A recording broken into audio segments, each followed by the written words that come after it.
Hello, a very warm welcome. आज हम एक एकांकी का आस्वादन करेंगे। एकांकी है रिहर्सल। ओम प्रकाश आदित्य जी द्वारा लिखित एक एकांकी। स्पष्ट रूप से कहें तो एक हास्य व्यंग्य एकांकी है, जिसमें हमारे यहाँ के मेडिकल फील्ड में हो रहे जो सिरफिरे तौर तरीके हैं उस पर व्यंग्य कसा गया है। एक और ओम प्रकाश आदित्य जी ने वैद्यों पर प्रहार किया है कि कैसे वे लोगों को ठगते हैं, सभी रोगियों को एक ही चूर्ण देकर सबको उल्लू बनाते हैं। दूसरी तरफ जो साइकेट्रिक प्रोफेसर्स हैं उन पर भी तीखा प्रहार किया गया है कि कैसे वे लोगों को हिप्नोटाइज कर उन्हें भ्रम में डाल देते हैं और अंत में एक छोटा सा बालक इन दोनों को उल्लू बनाने में सफल हो जाता है। अच्छा, अब एकांकी का सस्पेंस ख़त्म नहीं करना चाहूँगी। एकांकी का आस्वादन कीजिए। व्यंग्य अपने आप आपको हंसाता जाएगा। वैसे ओम प्रकाश आदित्य जी की अन्य प्रकाशित पुस्तकों पर यदि नज़र डाला जाए तो हम पाएंगे कि उनका टाइटल ही कितना व्यंग्यात्मक है। जैसे ये देखिए, इधर भी गधे हैं उधर भी गधे हैं, तोता एंड मैना, मॉडर्न शादी, गोरी बैठी छत पर, उल्लू का इंटरव्यू, वगैरह वगैरह। देखिए टाइटल्स ही कितने हास्यास्पद हैं। और उन्हें होल लॉट ऑफ पुरस्कार भी मिले हैं, जैसे काका हाथरसी हास्य पुरस्कार, हास्य शिरोमणि टाइटल, वगैरह वगैरह। अब चलते हैं सीधे एकांकी की ओर। हर एकांकी की तरह रिहर्सल में भी कुछ पात्र हैं। चलो पहले पात्र परिचय कर लेते हैं। एक स्त्री है, स्त्री का नाम नहीं दिया गया है, केवल एक स्त्री कहा गया है। एक वैद्य परमानंद है, एक किसान है, एक अध्यापक है, एक प्रोफेसर पांडुरंग है, रमेश है और रमेश के माता पिता हैं। तो ये हो गया पात्र परिचय। तो पहला दृश्य आपको कल्पना करना है कि आप वैद्य परमानंद का कमरा देख रहे हैं। वहाँ पर वैद्य जी एक कुर्सी पर बैठे हैं और पुरानी सी मेज़ है, मेज़ पर कलम दवात वगैरह रखे हैं। एक लंबी सी शीशी रखी है और जिसके ऊपर लेबल लगाया गया है मोटे मोटे अक्षरों में। उसमें लिखा है अमर भास्कर चूर्ण। और फिर एक बेंच है और परमानंद एक पुरानी मोटी पुस्तक पढ़ने में व्यस्त हैं। तो ये देखिए, ये एक वैद्य जी का कमरा है जिसे आपको इमेजिन करना है और ये एकांकी वहीं शुरू होती है। पहला दृश्य वैद्य परमानंद का जो कंसल्टिंग रूम है। एक स्त्री आती है, कहती है मैं बीमार हूँ वैद्य जी। अब परमानंद बोलते हैं, बीमार हूँ तभी तो यहाँ चली आई, नहीं तो क्यों आती, बीमारी का विस्तार पूर्वक वर्णन कीजिए। देखिए अब वैद्य जी कहता है, मैं जानता हूँ डॉक्टर के पास तभी तो कोई आता है जब कोई बीमारी होती है, ऐसे ही थोड़ी कोई आता है। तो ये मुझे पता है तुम बीमार हो, पहले विस्तार पूर्वक अपनी बीमारी का वर्णन कीजिए। अब स्त्री कहती है मेरा दिल धड़कता है। वो पहले दिल के दाईं ओर हाथ रखती है, फिर संभल कर बाईं ओर। कि स्त्री की बीमारी क्या है कि दिल धड़कता है। अब परमानंद वैद्य कहते हैं इस उम्र में लक्षण अच्छे नहीं हैं, हार्ट फेल हो सकता है। अरे इस उम्र में तुम्हारा दिल धड़कता है, अरे लक्षण तो अच्छे नहीं है, कहीं हार्ट फेल हो सकता है। अब स्त्री फिर आगे कहती है अपनी बीमारी के बारे में, सदा घबराहट महसूस करती हूँ, मुझे हमेशा घबराहट महसूस होता है। अब परमानंद ये सुनकर क्या कहते हैं, यही तो मौत की निशानी है। देखो कैसा वैद्य है, पॉजिटिव एनर्जी देने के बदले कहता है यही तो मौत की निशानी है। पहले क्या उसने कहा कि अच्छे लक्षण नहीं है, हार्ट फेल हो सकता है, और अब कहता है यही तो मौत की निशानी है। स्त्री और घबरा जाती है, कहती है नींद बहुत कम आती है। अब देखिए स्त्री की क्या क्या, दिल धड़कता है, उसमें घबराहट महसूस होती है और उसे नींद कम आती है। मतलब तो ये थे स्त्री के बीमारी के लक्षण। परमानंद किताब बंद कर मेज़ पर रखते हुए कहते हैं, आपका बचना मुश्किल है बहन जी, नब्ज दिखाइए। अब देखिए परमानंद कैसा वैद्य है। पहले तो कहता है कि ये मौत की निशानी है, फिर कभी कहता है कि हार्ट फेल हो सकता है, अब कह रहा है इस स्त्री को कि आपका बचना मुश्किल है, अपना नब्ज दिखाइए। स्त्री हाथ आगे बढ़ाती है, मेरी रक्षा कीजिए वैद्य जी, मैं अभी मरना नहीं चाहती। देखो स्त्री कहती है कि मैं अभी मरना नहीं चाहती वैद्य जी, प्लीज़ मेरी रक्षा कीजिए। नब्ज पकड़ते हुए परमानंद कहते हैं, मरना तो कोई भी नहीं चाहता, लेकिन मैंने अपनी रोगियों को अक्सर मरते देखा है। आपको सपने भी आते हैं? अब देखिए परमानंद कहने लगा कि वैसे मरना तो कोई भी नहीं जानता, लेकिन मेरे यहाँ मैंने कई रोगियों को मरते देखा है। और फिर वो एक और प्रश्न पूछता है कि क्या आपको सपने दिखाई देते हैं? जी कभी कभी। तो स्त्री उत्तर देती है, हाँ कभी कभी मुझे सपने दिखाई देते हैं। सपने में भूत भी दिखाई देते होंगे? अब देखिए परमानंद पूछते हैं कि तुम्हें सपने दिखाई देते होंगे और सपने में भूत भी दिखाई देते होंगे? तो स्त्री घबराकर सिर हिलाते हुए कहती है, नहीं नहीं भूत तो कभी नहीं, नहीं बाबा हमने भूत तो कभी नहीं देखा। परमानंद नब्ज छोड़कर बोलते हैं, आज दिखाई देंगे, ध्यान से देखिएगा। देखो आज तुम्हें भूत वाला सपना दिखाई देगा, जरा ध्यान से स्वप्न देखिएगा। तो इस पर स्त्री कहती है, आप मेरा कुछ इलाज कीजिए वैद्य जी। अब देखिए स्त्री कहती है, आप प्लीज़ मेरा कोई इलाज कीजिए। मुझे क्या होता है, दिल धड़कता है, मुझे नींद नहीं आती और मुझे हमेशा घबराहट महसूस होती है।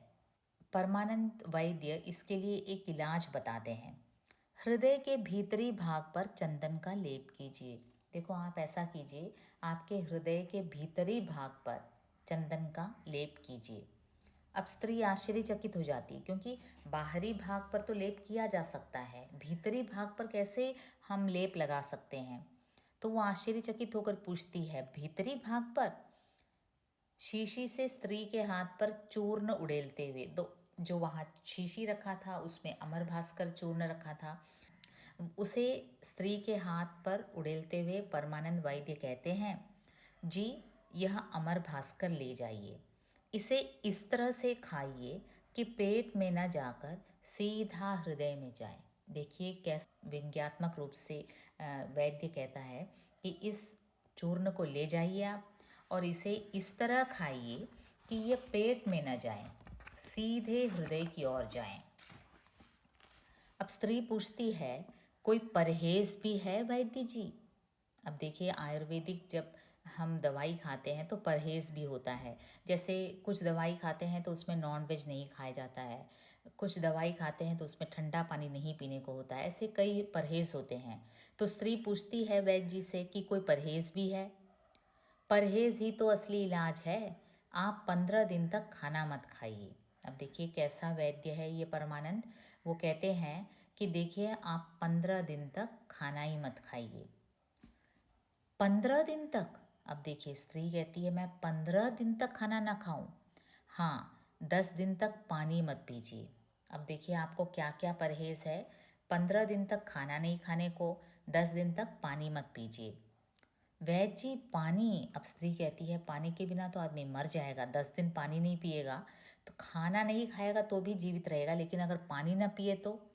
अब परमानंद कहते हैं, मेरा मतलब है ठंडा पानी मत पीजिए। अब देखिए मेरा इशारा क्या था, पानी मत पीजिए मतलब मेरा इशारा था ठंडा पानी मत पीजिए, उबाल कर पीजिए। तो एक किसान द्वार पर आकर खड़ा हो जाता है। अब देखिए वैद्य एक और व्यक्ति आया हुआ है, वो कौन है? एक किसान है। वैद्य जी फिर कब आऊँ आपकी शरण में? अब स्त्री जाने को होती है, उसे दवाई मिल जाता है, अमर भास्कर चूर्ण दिया गया है और उसके साथ परहेज भी बताया गया है। तो वो पूछती है कि वैद्य जी अब मैं कब आऊँ आपकी शरण में? कभी भी आइए, वैसे परमानंद के पास एक बार जो आता है दोबारा लौट कर नहीं आता। स्त्री भयभीत मुद्रा में बनावटी हंसी हंसकर प्रस्थान करती है। अब देखिए परमानंद क्या कहता है, वैसे मेरे पास जो एक बार दवाई के लिए आता है वो दोबारा लौट कर नहीं आता।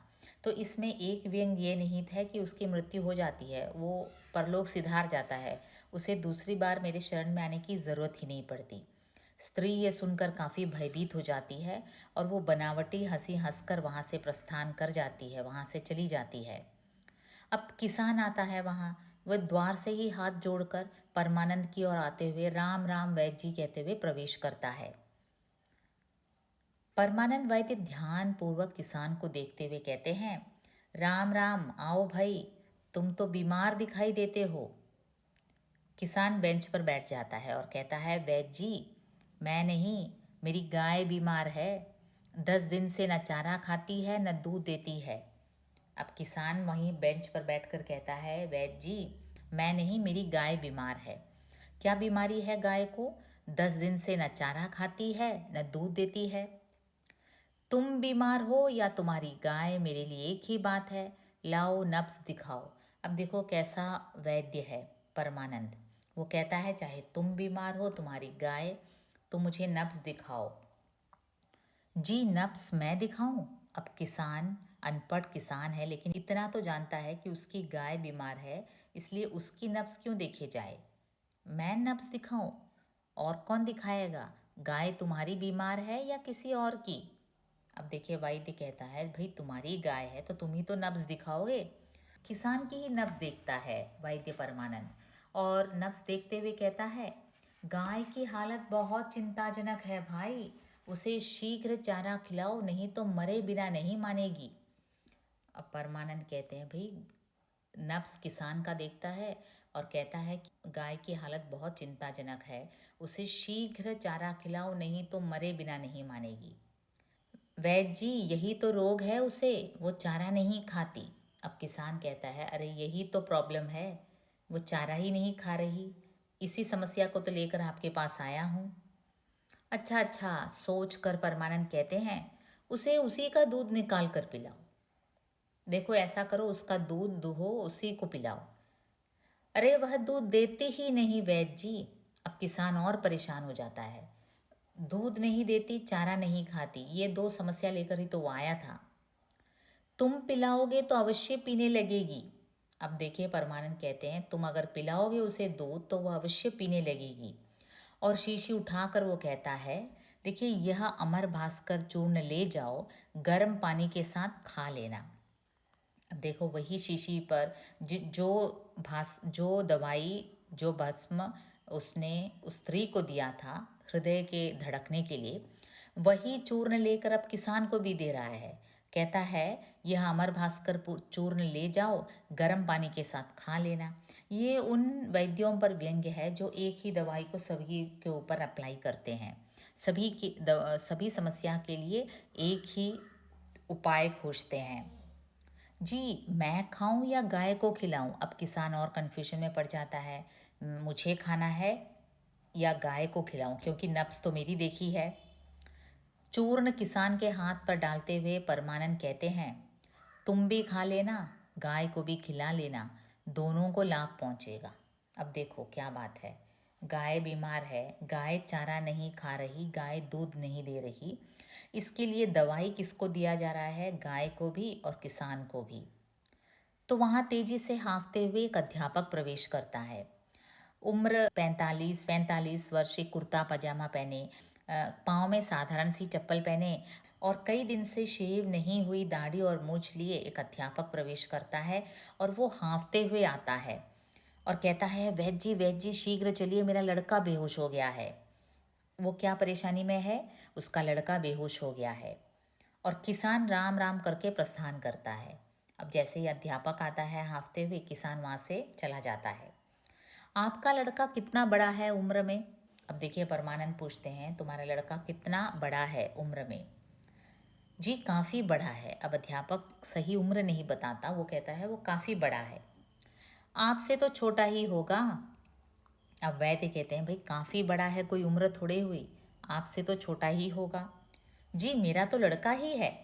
अब अध्यापक कहता है, अरे वो तो व्यक्त है, मेरा लड़का है तो मुझसे छोटा ही होगा। नहीं नहीं, कई बेटे अपने बाप से भी बड़े हो जाते हैं। काफ़ी व्यंग्यात्मक रूप से परमानंद कहते हैं कि ऐसा नहीं है, कई बार होता है कि बेटे जो हैं बाप से भी बड़े हो जाते हैं। आप क्या काम करते हैं? वैद्य जी फिर पूछते हैं अध्यापक से कि आपका पेशा क्या है? जी काम तो कुछ नहीं करता, अध्यापक हूँ। अब देखिए अध्यापकों पर भी व्यंग किया गया है कि जब उनसे पूछा जाता है कि तुम काम क्या करते हो, तो मैं काम कुछ नहीं करता, वैसे अध्यापक हूँ। मैं भी पहले अध्यापक था। मेरे पढ़ाए हुए बच्चे जानवरों से भी ज़्यादा समझदार होते थे। अब देखिए परमानंद कहता है कि मैं भी एक ज़माने में अध्यापक ही था और मेरे पढ़ाए हुए बच्चे जानवरों से भी ज़्यादा समझदार थे, पता है। तो मैं एक ज़माने में अध्यापक था, तो अध्यापक का पेशा छोड़ दिया क्योंकि उसमें कोई ज़्यादा काम नहीं रहता, तो अब वैद्य बन गया। वैद्य जी जल्दी चलिए, ये बातों का समय नहीं है, मेरा लड़का।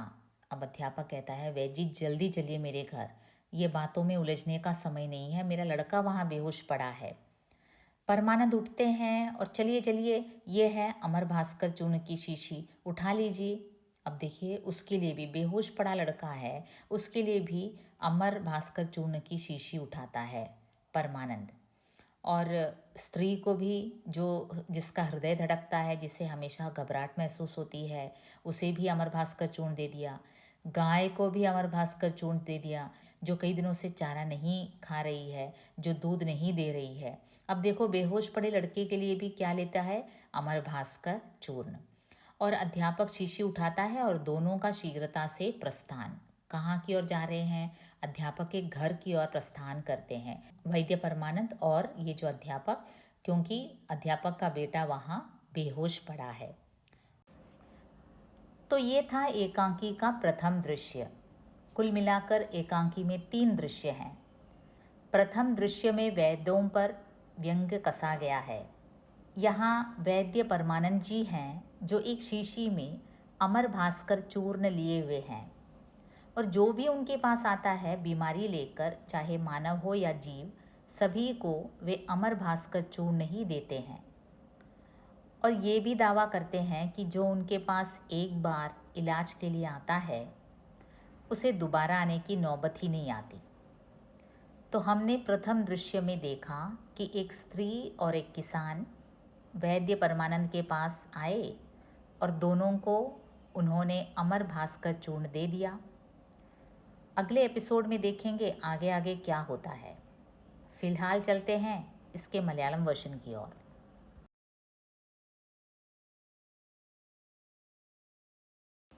ഈ റിഹേഴ്സൽ എന്ന് പറയുന്നത് ഓം പ്രകാശ് ആദിത്യ എന്ന ഒരു കവിയാണ്, ബേസിക്കലി പോയറ്റാണ്. അദ്ദേഹത്തിൻ്റെ ഒരു 1 ആക്ട് പ്ലേ ആണ്. ശരിക്കും പറഞ്ഞാൽ ഇതൊരു സെറ്റയറാണ്, ഒരു ഹാസ്യവ്യംഗ്യ കളിയാക്കലാണ്. ആരെ കളിയാക്കലാണ്? നമ്മുടെ ഈ മെഡിക്കൽ ഫീൽഡിൽ നടക്കുന്ന ഓരോ കാര്യങ്ങളിനെ ബേസ് ചെയ്താണ്. വൈദ്യന്മാരെങ്ങനെ ആൾക്കാരെ പറ്റിക്കുന്നു, ഒരു പൊടി തന്നെ, ഒരു മരുന്ന് തന്നെ എല്ലാവർക്കും കൊടുത്തിട്ട്, എല്ലാ രോഗികൾക്കും കൊടുത്തിട്ട് എല്ലാവരെയും വിഡ്ഢിയാക്കുന്ന കുറേ വൈദ്യന്മാർ, അതുപോലെ സൈക്കാട്രിസ്റ്റ്, അവരെങ്ങനെ മനുഷ്യരെ വിഡ്ഢിയാക്കുന്നു, അതിനെ ഒരു ഹാസ്യ രൂപത്തിൽ അവതരിപ്പിക്കുകയാണ് ഓം പ്രകാശ് ആദിത്യ. ഈ ഓം പ്രകാശ് ആദിത്യ അദ്ദേഹത്തിൻ്റെ ഈ ഓം പ്രകാശ് ആദിത്യജിയുടെ മറ്റ് പബ്ലിഷ്ഡ് വർക്ക്സ്, അവരുടെ ടൈറ്റിൽസ് തന്നെ വളരെ അതിൻ്റെ ടൈറ്റിൽസ് തന്നെ വളരെ ചിരിപ്പിക്കുന്നതാണ്. फॉर एग्ज़ाम्पल നോക്കിയേ, इधर भी गधे हैं उधर भी गधे हैं, तोता एंड मैना, मॉडर्न शादी, गोरी बैठी छत पर, उल्लू का ഇൻ്റർവ്യൂ. ഇങ്ങനെ ടൈറ്റിൽസ് തന്നെ വളരെ ചിരിപ്പിക്കുന്ന ടൈറ്റിൽസോടെയാണ് അദ്ദേഹത്തിൻ്റെ മിക്ക പബ്ലിഷ്ഡ് വർക്കും. അദ്ദേഹത്തിന് ഒരുപാട് പുരസ്കാരങ്ങളും ലഭിച്ചിട്ടുണ്ട്. കാക്ക ഹാത്രസി ഹാസ്യ പുരസ്കാർ, പിന്നെ ഹാസ്യ ശിരോമണി എന്ന ഒരു ടൈറ്റിൽ. അങ്ങനെ ഈ ഓം പ്രകാശ് ആദിത്യ ഒരു കവിയാണ്. ബേസിക്കലി അദ്ദേഹത്തിൻ്റെ ഒരു ഹാസ്യവ്യംഗ്യ, ഒരു കളിയാക്കുന്ന ഒരു ഏകാംഗിയാണ് റിഹേഴ്സൽ. വ്യംഗ്യം എന്ന് പറയുമ്പം വെറും ഹാസ്യമല്ല, വ്യംഗ്യത്തിന് ഒരു പ്രത്യേക ഉദ്ദേശമുണ്ട്. ചിരിയിലൂടെ കാര്യങ്ങൾ ജനങ്ങളെ ബോധിപ്പിക്കുന്ന ഒരു കർമ്മവും കൂടെ വ്യംഗ്യത്തിനുണ്ട്. അതാണ് സറ്റയർ എന്ന് പറയാം. നമുക്ക് എല്ലാ 1 ആക്ട് പ്ലേസിനെയും പോലെ തന്നെ ഇതിനും ചില കഥാപാത്രങ്ങളുണ്ട്. നാടകത്തിൻ്റെ ഒരു ഷോർട്ട് ഫോമാണ് 1 ആക്ട് പ്ലേ, ഏകാംഗി എന്ന് പറയുന്നത്. അപ്പോൾ ഇതിലെ ക്യാരക്ടേഴ്സ് നോക്കിയ ഒരു സ്ത്രീയുണ്ട്, एक സ്ത്രീ ഹേ, പിന്നെ വൈദ്യനുണ്ട്, ഒരു പരമാനന്ദ്, ഒരു കർഷകനുണ്ട്, ഒരു കിസാൻ, ഒരു അധ്യാപകനുണ്ട്, ഒരു പ്രൊഫസർ പാണ്ഡുരംഗുണ്ട്, അത് അയാൾ സൈക്കാട്രിസ്റ്റാണ്, പിന്നെ രമേശുണ്ട്, രമേശിൻ്റെ അച്ഛനും അമ്മയുണ്ട്. ഇത്രയാണ് ഇതിലെ ക്യാരക്ടേഴ്സ്. അപ്പം നമ്മൾ ആദ്യത്തെ ദൃശ്യം, ആദ്യത്തെ ഈ ഏകാംഗി ഓപ്പണപ്പ് ആകുമ്പോൾ നമ്മൾ സങ്കല്പിക്കേണ്ടത്, നമ്മൾ വൈദ്യ പരമാനന്ദിൻ്റെ ഒരു കൺസൾട്ടേഷൻ റൂമാണ് നമ്മുടെ മനസ്സിൽ കാണേണ്ടത്. വൈദ്യ പരമാനന്ദൻ്റെ ഒരു റൂമാണ്. അദ്ദേഹം ഒരു കസേരയിൽ ഇരിക്കുകയാണ്. ഒരു പഴയ മേശപ്പുറത്ത് അതിൽ കുറച്ച് ബുക്സുണ്ട്, ബുക്സുണ്ട്, പേനയുണ്ട്, മഷിയുണ്ട്, പിന്നെ ഒരു വലിയ കുപ്പിയുണ്ട്. അതാണ് ഹൈലൈറ്റ്. ഒരു വലിയ കുപ്പിക്കകത്ത് ഒരു ചൂർണം വെച്ചിട്ടുണ്ട്. അത് അമർ ഭാസ്കർ ചൂർണാണ്. അദ്ദേഹത്തിനൊരു 10-55 വയസ്സ് തോന്നിക്കും.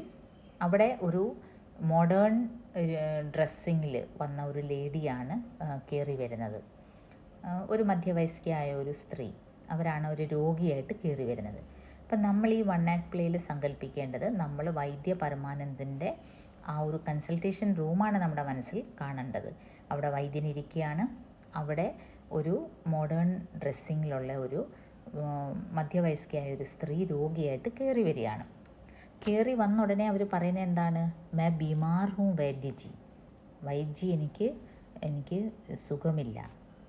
ബീമാർ ഹൂം തബി തോ യഹാ ചലി ആയി, നഹി തോ ക്യോं ആത്തി, ബീമാരി കാ വിസ്താർ പൂർവക് വർണ്ണൻ കീജിയെ.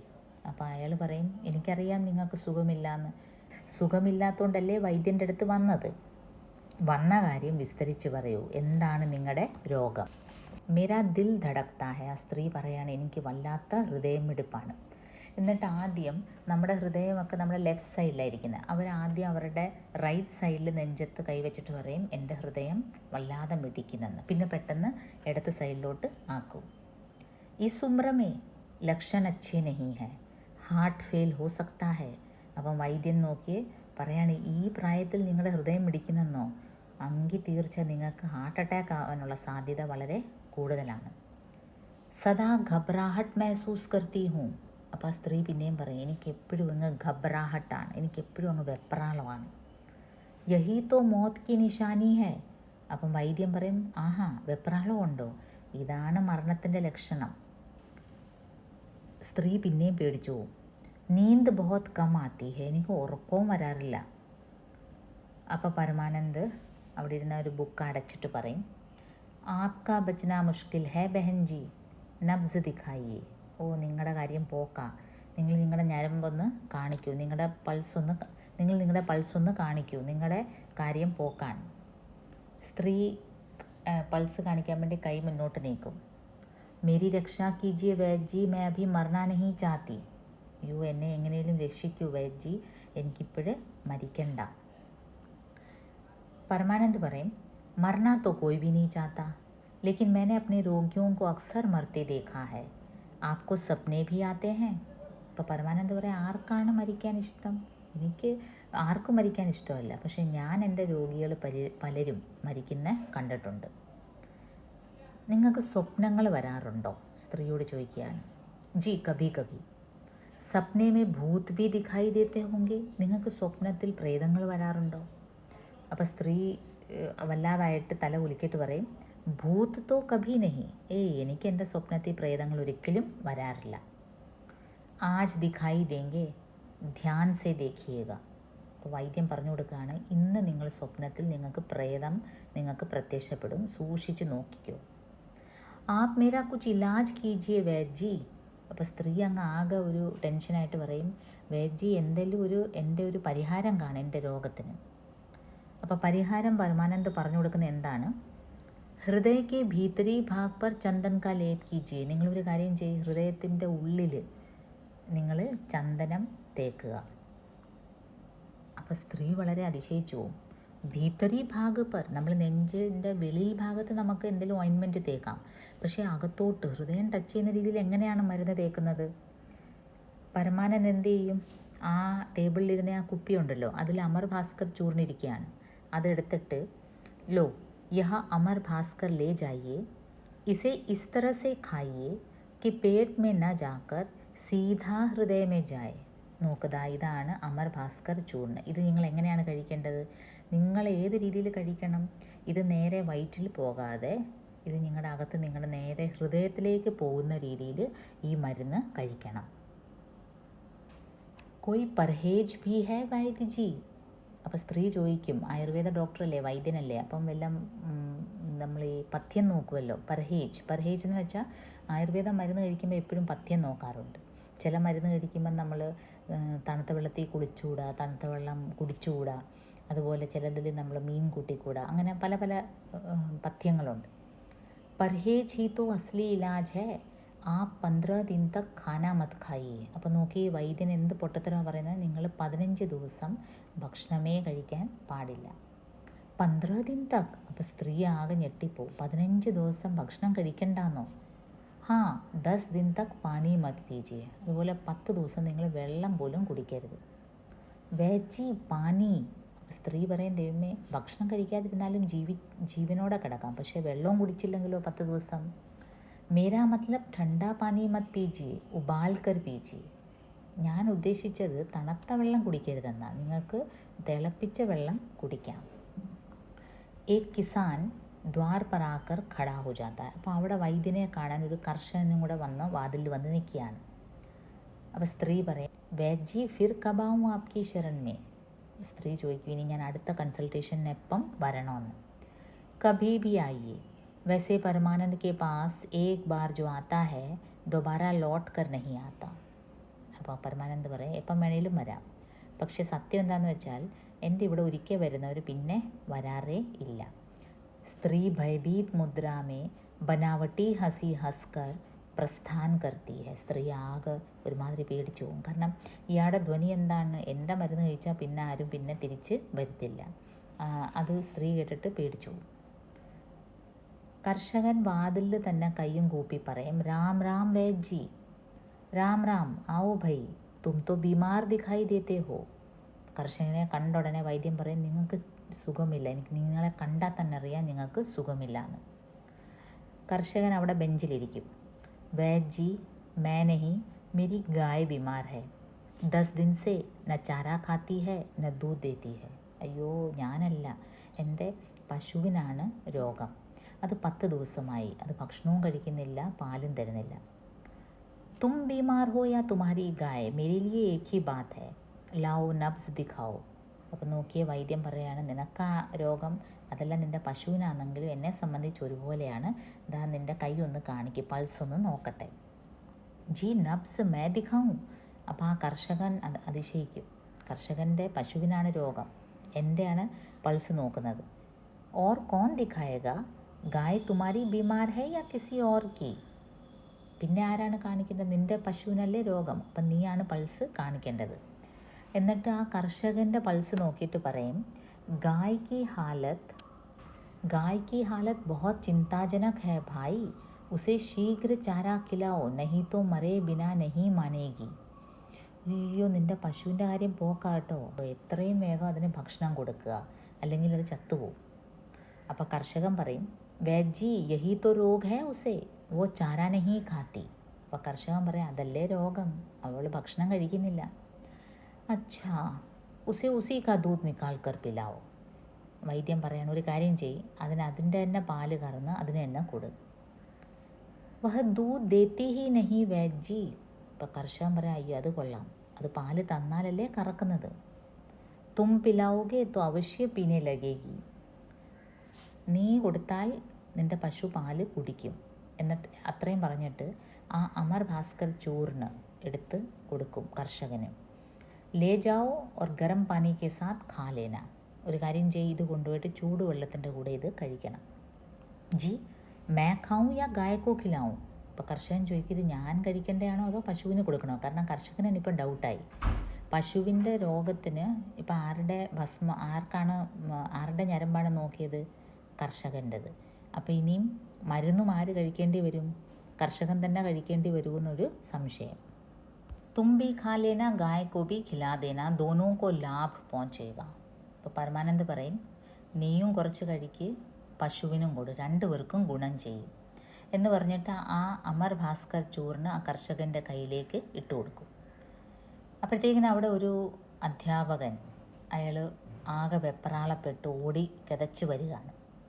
അയാൾക്കൊരു 40-45 വയസ്സ് തോന്നിക്കും, കുർത്ത പൈജാമയൊക്കെ ഇട്ട ഒരു അധ്യാപകൻ ഓടി കിതച്ച് വരികയാണ്. വൈദ്യജി ശീഘ്ര ചലിയെ മേരാ ലടുക്ക ബേഹോഷ് ഹോ ഗയാ ഹെ. അധ്യാപകൻ വന്ന് പറയുന്ന കാര്യം എന്താണ്, പെട്ടെന്ന് വരണം വൈദ്യജി, എൻ്റെ മകൻ ബേഹോഷ് ഹോ ഗയാ ഹെ, എൻ്റെ മകൻ അങ്ങ് ബോധം കെട്ട് കിടക്കുകയാണ്. അപ്പോൾ അധ്യാപകൻ വന്നു കഴിഞ്ഞപ്പം കർഷകൻ അവിടുന്ന് രാം രാം പറഞ്ഞ് അവിടുന്ന് അങ്ങ് പോവും. ആപ്കാ ലड़का കിतना बड़ा है उम्र में? പരമാനന്ദ് ചോദിക്കും, നിങ്ങളുടെ മകന് എത്ര വയസ്സുണ്ട്, നിങ്ങളുടെ മകന് എത്ര പ്രായമുണ്ട്? ജി കാഫി ബഡാ ഹെ. അപ്പം അധ്യാപകൻ കറക്റ്റ് ഒരു ഏജ് പറയുന്നില്ല, കുറേ വലുതാണ് എന്ന രീതി പറയും. ആപ്സെ തോ ഛോട്ടാ ഹി ഹോഗാ. നിങ്ങളെക്കാളും ഏതായാലും പ്രായം കുറവായിരിക്കുമല്ലോ. ജി മേരാ തോ ലड़का ഹി ഹെ. അപ്പം അധ്യാപകൻ പറയും, അയ്യോ എൻ്റെ മകനല്ലേ, അപ്പോൾ എന്തായാലും എന്നേക്കാളും പ്രായം കുറവായിരിക്കും. नहीं नहीं, कई बेटे अपने बाप से भी बड़े हो जाते हैं. അപ്പോൾ പരമാനന്ദ് വൈദ്യം പറയും, അങ്ങനെയല്ല, ചില മക്കൾ അച്ഛന്മാരെക്കാളും ഒക്കെ പ്രായം കാണും. ഒരു കളിയാക്കൽ രീതിയിൽ വൈദ്യം പറയും. എന്നിട്ട് അയാൾ ചോദിക്കും, ആപ് ക്യാ കാം കർത്തേ ഹെ, എന്താണ് നിങ്ങളുടെ ജോലി? ജി കാം തോ കുച്ച് നഹി കർത്താ, അധ്യാപക് ഹൂം. അപ്പോൾ നോക്കിയത് ടീച്ചേഴ്സിനെയും കളിയാക്കിയുള്ള ഒരു വാചകമാണ്. അധ്യാപകനോട് ചോദിക്കുകയാണ്, നിങ്ങളുടെ ജോലി എന്താണ്? ഞാൻ ജോലിയൊന്നും ചെയ്യുന്നില്ല, പക്ഷെ ഞാനൊരു ടീച്ചറാണ്. എന്നുവെച്ചാൽ അധ്യാപകർക്ക് തന്നെ അവരുടെ തൊഴിലൊരു തൊഴിലായിട്ട് തോന്നുന്നില്ല. मैं भी पहले अध्यापक था. मेरे पढ़ाए हुए बच्चे जानवरों से भी ज़्यादा समझदार होते थे. ഞാനും പണ്ട് ടീച്ചറായിരുന്നു. എൻ്റെ മക്കൾ എന്താണെന്ന് വെച്ചാൽ ഞാൻ പഠിപ്പിച്ച കുട്ടികൾ എന്താണെന്ന് വെച്ചാൽ മൃഗങ്ങളെക്കാളും ഭേദമായിരുന്നു. വൈജി ജൽദി ചലിയേ, യേ ബാത്തോं का समय नहीं है, मेरा लड़का. അപ്പോൾ അധ്യാപകൻ ആകെ ടെൻഷനാണ്, കാരണം അയാളുടെ മകൻ ബോധം കെട്ട് കിടക്കുകയാണ്. അപ്പോൾ പറയും, വൈജി എളുപ്പം വാ, എൻ്റെ മോൻ അവിടെ ബോധം കെട്ട് കിടക്കുന്നു. യേ ബാത്തോं का समय नहीं है, ഇതിപ്പോൾ നമ്മൾ സംസാരിച്ച് നിൽക്കേണ്ട സന്ദർഭമല്ല. परमानंद എണ്ണീക്കും, ചലിയെ ചലിയെ, യേ ഹെ അമർ ഭാസ്കർ ചൂർണ്ണ കി ശീശി, ഉഠാ ലീജിയെ. ഇതാ അമർ ഭാസ്കർ ചൂർണ്ണ്, ഇതെടുത്തേരെ, ഈ കുപ്പി എടുത്തേരെ. അങ്ങനെ ഹൃദയം മിടിക്കുന്ന, ഉറക്കമില്ലായ്മയുള്ള, എപ്പോഴും ടെൻഷൻ അനുഭവപ്പെടുന്ന ഒരു സ്ത്രീക്ക് കൊടുക്കുന്നതും അമർ ഭാസ്കർ ചൂർണ്ണാണ്. കർഷകൻ്റെ പശു പാല് തരുന്നില്ല, പശു ഭക്ഷണം കഴിക്കുന്നില്ല, അതിന് കൊടുക്കുന്നതും അമർ ഭാസ്കർ ചൂർണ്ണാണ്. ഇപ്പം ബോധം കെട്ട് കിടക്കുന്ന അധ്യാപകൻ്റെ മകനും മരുന്നായിട്ട് എടുക്കുന്നത് അമർ ഭാസ്കർ ചൂർണ്ണാണ്. അങ്ങനെ രണ്ടുപേരും, പരമാനന്ദും അധ്യാപകനും, ആ അധ്യാപകൻ്റെ വീട്ടിലേക്ക് പോകും. കാരണം അവിടെ അധ്യാപകൻ്റെ മകൻ ബോധം കെട്ട് കിടക്കുകയാണ്. ഇങ്ങനെയാണ് ഈ ആദ്യത്തെ ദൃശ്യ ഏകാംകിയിൽ അവസാനിക്കുന്നത്. ടോട്ടൽ ഇതിൽ 3 ദൃശ്യമുണ്ട്. അപ്പം നമുക്ക് അടുത്ത അപ്ലോഡിങ്ങിൽ ഇത് പിന്നീട് എന്ത് സംഭവിക്കുന്നു എന്ന് ഈ കഥയിൽ നോക്കാം. അതുവരേക്കും നന്ദി, നമസ്കാരം.